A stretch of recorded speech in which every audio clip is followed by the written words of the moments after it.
The Columbia Broadcasting System and its affiliated stations present Orson Welles and the Mercury Theater on the air in The War of the Worlds by H.G. Wells. On October 30th, 1938, Orson Welles and his Mercury Theater players produced a radio drama based on H.G. Wells's 1898 book, The War of the Worlds. He optimized his knowledge of radio programming and listeners' habits to set the stage for a Halloween hoax playing on the current state of wartime fears still driving American emotion. This dramatic presentation set a precedent for later public media standards. Producers must act responsibly to ensure broadcasts are not mistaken for actual events or emergencies.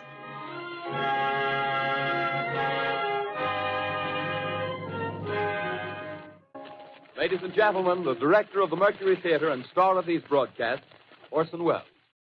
The radio drama took the format of live news feeds and news updates during a musical radio program that made it seem as though an invasion were actually happening in Grover's Mill, New Jersey. In the original script, the Martians were described as invaders and an army.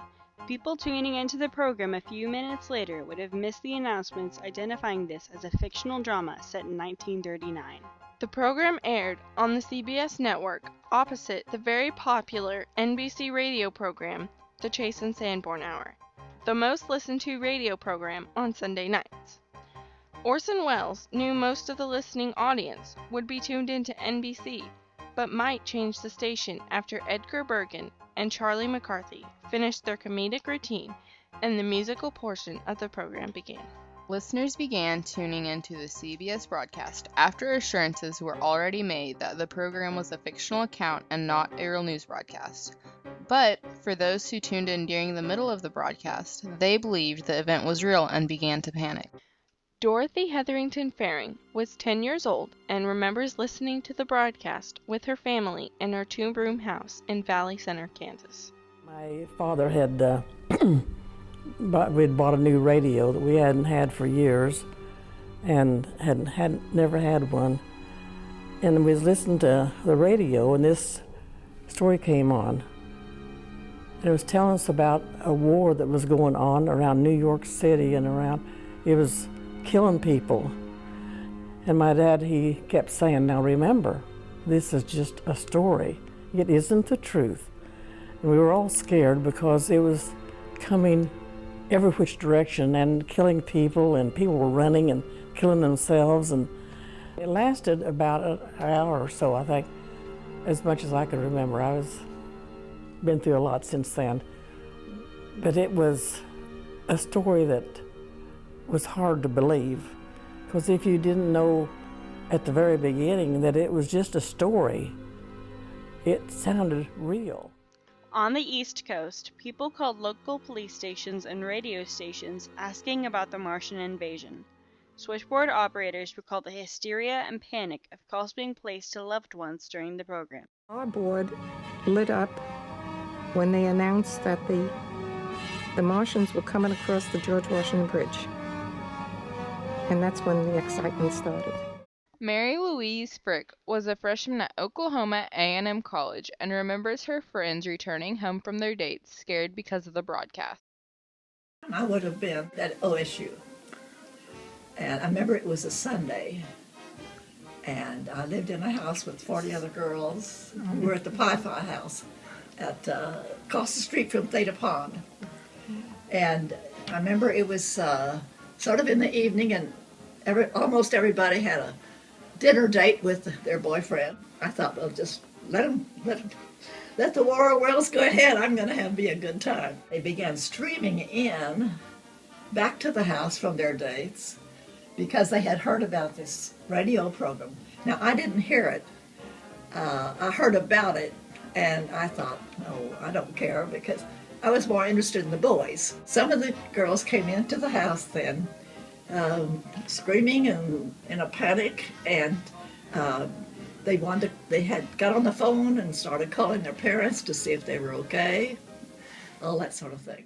The next day, headlines in major U.S. newspapers ran stories about the panic that the program caused. Angry listeners sent letters to the Federal Communications Commission complaining about the broadcast.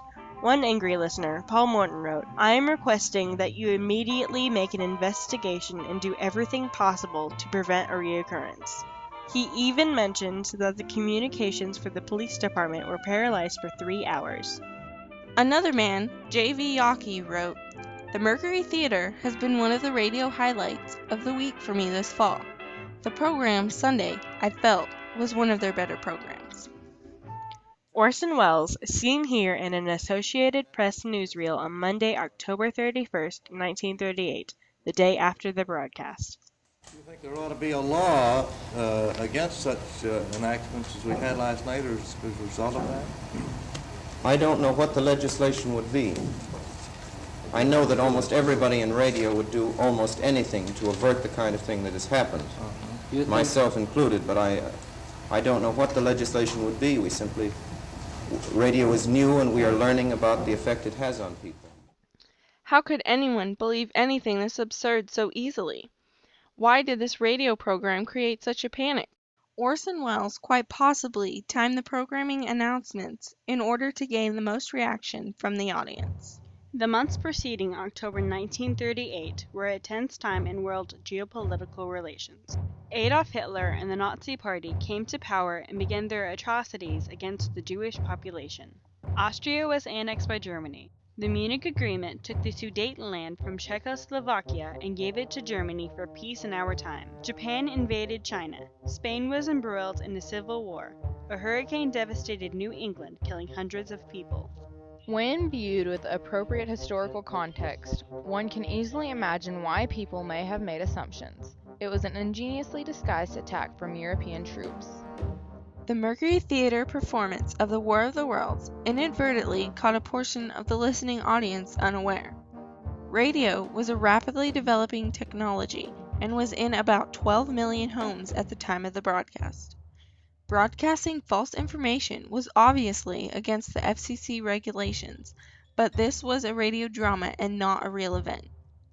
The public was told at the beginning of the broadcast, and then reminded again during the broadcast, that it was a dramatic presentation of the War of the Worlds.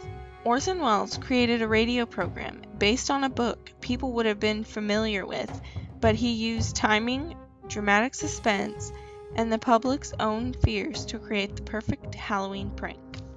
The Federal Communications Commission, under orders from Congress, held hearings and determined that no laws were broken by the broadcast.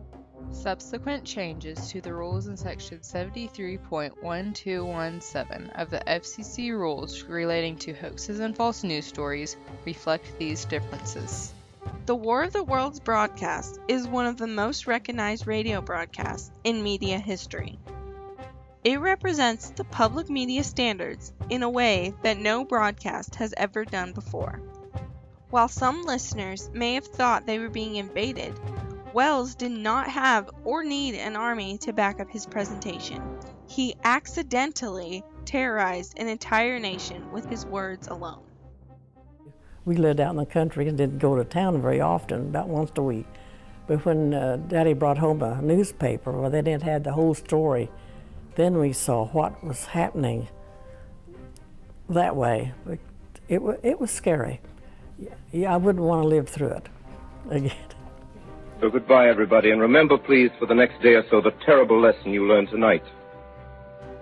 That grinning, glowing, globular invader of your living room is an inhabitant of the pumpkin patch, and if your doorbell rings and nobody's there, that was no Martian, it's Halloween.